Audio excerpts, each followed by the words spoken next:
তোমরা কেমন আছো? ঠিক মতো লেখাপড়া করছো? করতে হবে, নকল আর হবে না।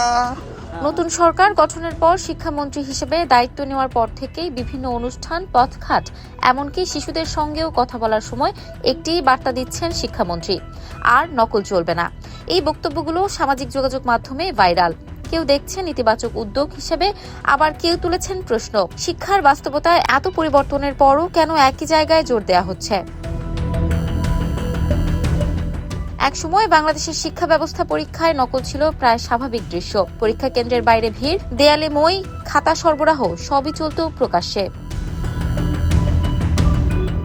2001 সালে বিএনপি সরকারের সময় শিক্ষা প্রতিমন্ত্রী হিসেবে কঠোর পদক্ষেপ নিয়ে সেই নকল প্রবণতা নিয়ন্ত্রণে আনেন এহসানুল হক মিলন। হেলিকপ্টারে করে কেন্দ্র পরিদর্শন সহ নানা উদ্যোগে তখন প্রশংসিত হন তার ভূমিকা। তবে 2 দশকে বদলে গেছে অনেক কিছু। ভর্তির হার বেড়েছে, সাক্ষরতার হার 16% থেকে পৌঁছেছে প্রায় 75%। যোগ হয়েছে ডিজিটাল শিক্ষা, জিপিএ পদ্ধতি, প্রযুক্তি নির্ভর ক্লাসরুম। শিক্ষাবিদরা বলছেন, এখন প্রধান সংকট নকল নয়, বরং মানসম্মত শিক্ষার অভাব। শিক্ষকদের দক্ষতার ঘাটতি, প্রশিক্ষণের অভাব, রাজনীতির প্রভাব এবং কোচিং নির্ভরতা সব মিলিয়ে তৈরি হয়েছে জটিল বাস্তবতা। 12 বছর পড়াশোনা করেও অনেক শিক্ষার্থী ইংরেজিতে শুদ্ধ বাক্য গঠন করতে পারে না। অন্যদিকে উন্নত দেশের শিক্ষার্থীরা অল্প বয়সী একাধিক ভাষায় দক্ষ হয়ে ওঠে। বিশ্ববিদ্যালয়গুলোতে একই চিত্র।